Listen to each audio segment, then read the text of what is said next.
What if three-time Cy Young Award winner, 2014 NL MVP, nine-time All-Star, and certified sex king Clayton Kershaw had been drafted, developed, and signed to a deal by the Colorado Rockies instead of the Los Angeles Dodgers? In other words, what if Clayton Kershaw had pitched half of his career innings at the notorious Coors Field? Baseball runs on extraneous variables, one of which is the fact that every park has its own idiosyncratic design. Unlike every other major sport where the fields, rinks, and courts have uniform dimensions that are the same wherever you go, baseball stadiums are all distinct in their construction. Some stadiums are made for pitchers to succeed. The cavernous architectures of Busch Stadium, Dodger Stadium, and T-Mobile Park make hitting a home run a Herculean feat. Other stadiums like the Coliseum and Tropicana Field have absurd lighting designs that tend to favor pitchers over hitters, along with having a crazy amount of fallow ground compared to a cozier park like Fenway. You can tell just by looking at team ERAs and opponents' batting averages over time which parks are usually havens for pitchers. It's not mere coincidence that the Dodgers, Athletics, Cardinals, and Rays nearly always rank at the top of the team ERA lists, while the Red Sox, Cubbies, Brewers, and Reds usually are at the back. But there's one park that pitchers secretly wish they never had to set foot in. One hitter's heaven where fly balls soar like eagles and line drives scurry through massive gaps in the outfield for easy doubles and triples. That baseball shrine is, of course, Coors Field in Denver, Colorado. The home of the Rockies was built with Colorado's high altitude and low air pressure in mind. The engineers made the outfield as big as possible in order to manage the expected home run explosions due to all the low air resistance. It was not enough, though, and in fact the plan backfired. Not only did power hitters scoff at the 450-foot distance to dead center, but contact hitters thrived in the wider outfield, sending exhausted fielders to chase down hard-hit balls that could be held to singles in other ballparks. The reduced air pressure also has the side effect of flattening out the vertical drop on curveballs and sliders, making it easier for batters to sit back on breaking pitches and hit them a long way.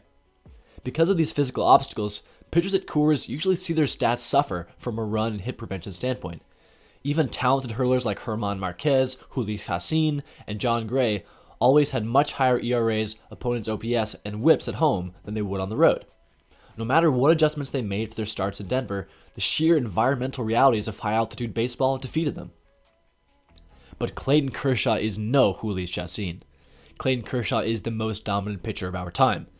His career ERA of 2.49 is easily the best among active pitchers, along with his 6.8 hits per 9 innings mark. He's thrown 15 shutouts since 2010, more than the Boston Red Sox as a team have thrown in that same span. His career WAR of 75.2 is the highest in the history of the Los Angeles Dodgers. That's right, higher than Reese, Robinson, Drysdale, and Koufax. He has won 3 Cy Young Awards, an MVP, 3 ERA titles, and a rare pitching triple crown. He struck out 301 men in 2015, while posting a ludicrous 7.17 strikeout to walk rate over 232 innings. He finished 5th in the Cy Young voting in 2016 when he started only 21 games by posting a superhuman 1.69 ERA and 1.8 FIP. The man has a Hall of Fame-worthy curveball, an unhittable slider, and a laser dart of a fastball. Still, I'm a skeptic. I'm a terrible, unholy skeptic about baseball and even about Kershaw. Dodger Stadium, Kershaw's home park for his entire MLB career, is just about the sweetest pitcher's park in human existence. Pitchers rave about the mound, about the dirt and the elevation, about the lighting, about the warm, dry air that helps their curveballs dive and their sliders snap. Would Kershaw have the same glorious resume if he had to pitch half his games at a place like Coors Field? To answer this question, we'll have to choose which relevant stats are most important to assessing a pitcher's performance. Aside from wins above replacement, or WAR, which is not useful in this case because it already takes a pitcher's stadium into account, the most important basic figures in this case are ERA, WHIP, and opponent's OPS. Then we can take a broad measurement of how much Coors Field impacts the average pitcher's numbers.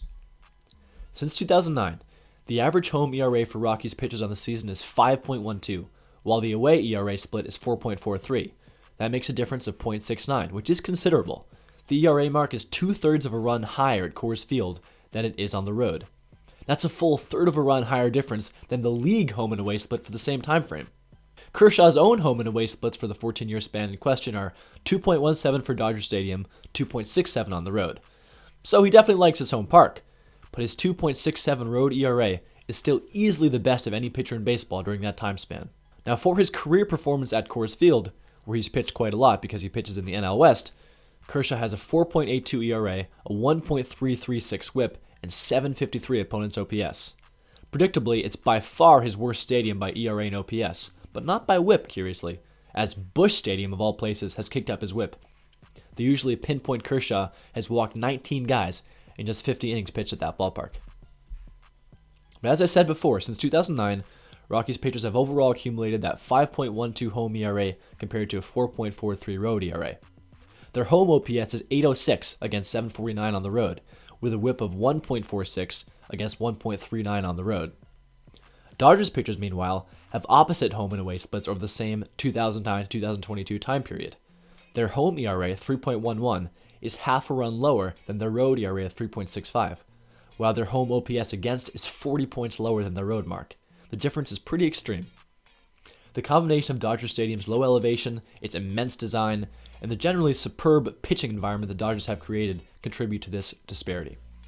Now, let's adjust Clayton Kershaw's career numbers, imagining that half of his career innings were pitched at Coors Field, and see what happens to his beautiful resume. His ERA, predictably, balloons quite a bit if he's in Colorado for half his starts. His career ERA leaps from 2.48 to 3.85, nearly a run and a half per 9 innings higher. His whip spikes to 1.19 from 1.0, his OPS against all the way to .675. He goes from Sandy Koufax to AJ Burnett, from Steve Carlton down to Roy Oswalt. His numbers are still above average overall, sure, but this is no longer 3-time Cy Young Kershaw. His ERA in his outstanding 2013 season would climb from 1.83 all the way to 3.17. Does he beat Johnny Cueto for the Cy Young with those numbers? Hard to believe. His one-loss record would surely be affected as well. I ran some very complex numbers through abstract formulas, too crazy to write down here, and Kershaw's career record comes out to a neat 150-110 under the Coors Field system. That turns his baseball reference page from a museum-worthy work of art to a solid but unremarkable sheet depicting consistent effectiveness, but not dominance. I've thrown a lot of numbers at you, but these are pretty damning conclusions for Kershaw and for the study of modern pitching in general. His 75.2 career WAR evaporates, as does the massive $235 million contract extension he signed back in 2013 that made him one of the wealthiest athletes in the world. It's not the same Clayton, and it's not the same game. But then again, Kershaw is no run-of-the-mill average number 2 starter. He's one of the finest pitching specimens of his day, a man whose ability to deceive hitters with his windup, make in-game adjustments, and dominate late into games and late into his career borders on the unbelievable. In arguably his worst season, 2021, Kershaw was still 19% better than the average MLB pitcher, with an ERA plus of 119 and a K-9 mark of 10.7. That's frontline pitching on any team other than the Dodgers. In fact, it's probably a factor of how ridiculous LA pitching is every season that Kershaw's excellence is sometimes overlooked these days. And for what it's worth, Kershaw is significantly better than the average Rockies pitcher at home since 2009, with his ERA again almost half a run lower than average. All this Kershaw hyping serves a purpose. It seems possible and even probable that a guy with Kershaw's acumen, makeup, and competitiveness would work harder than the average pitcher to find a way to manage Coors, and would develop strategies and tactics to beat hitters that other less savvy hurlers might not. Of course, there's no easy way to quantify pitching savvy and guts like you can quantify run prevention and win value. Still, I can't help thinking that a guy like Kershaw, if he spent more than 10 years pitching most of his games at one ballpark, would find a way to compete within it. Would it be enough to match the numbers he put up at Dodger Stadium? Almost certainly not. But I believe it would be better than my current projection indicates. Even though he relies heavily on curveballs and sliders, both of which are affected negatively by the light air at Coors, Kershaw's amazing ability to consistently put his fastball at the corners of the zone is something special. That's why he hasn't walked more than 2 batters per 9 since 2010, and why he has posted elite ground ball rates above 50% in his career. With all this in mind, I'm going to put my long years of baseball scholarship to use and offer an alternate resume for Kershaw, imagining that he spent his whole career with the Rockies. Taking everything into account, from hard numbers to intangibles, here's how I think his career would look.